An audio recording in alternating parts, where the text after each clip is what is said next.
எனக்கு கிடைச்ச ஒரே சிலம்பு இந்த சிலம்பு தான். அவன் காற்சிலம்பை வைத்துக் கொண்டு விளையாடினான், நான் என் கையில் கிடைத்த சிலம்பை வைத்துக் கொண்டு விளையாடினேன். அப்படிப்பட்ட என் மகனுக்கு சிலம்பரசன் என்று பெயரை வைத்து, அந்த சிம்பு என்ற பெயர் கூட சிலப்பதிகாரத்தின் அடுத்த இதுன்னு யாருக்கும் தெரியாது. ஏதோ சிலம்பரசனை சுருக்கி சிம்புனோ, அதையும் தமிழோட தான் கூப்பிடுவேன்.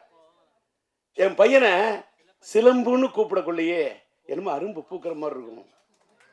அப்படியே தை மாசத்து கரும்பு தோட்டத்தையே கடிச்சு சாப்பிட சிலம்பு, அப்படியே கரும்பு சாப்பிட்ற மாதிரி சிலம்புன்னு அப்படி தமிழை சொல்லி சொல்லி வளர்த்தவன் சார்.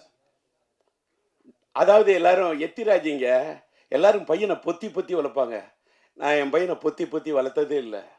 எத்துவேன், ஃபைட்டு, போட வாங்கடா குத்து, அட்ரா, ட்ரம் அடிக்கணும் அடிக்கணும், ட்ரம் அடிக்கணும் பீட்டோட அடிக்கணும்.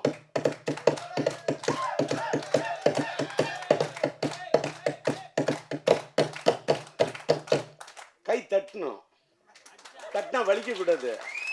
இப்பவும் அடிப்பேன், இப்பவும் ட்ரம் அடிப்பேன்னா ஏன் அடிக்கிற? ட்ரம்மு தான் அடிப்பேன், தம் அடிக்க மாட்டேன். தம் அடிக்காம இருந்ததுனால தான் தம் பிடிச்சி நின்று பேசுறேன்.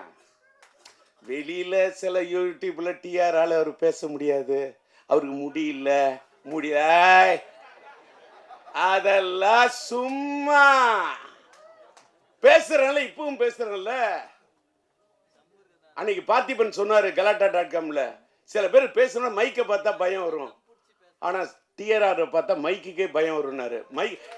டிஆரை பார்த்தா மைக்குக்கு பயம் இல்ல, டிஆரை பார்த்தா மைக்குக்கே ஒரு மயக்கம். மைக்குன்னா எனக்கு பிடிக்கும், மைக்குக்கு என்ன பிடிக்கும்?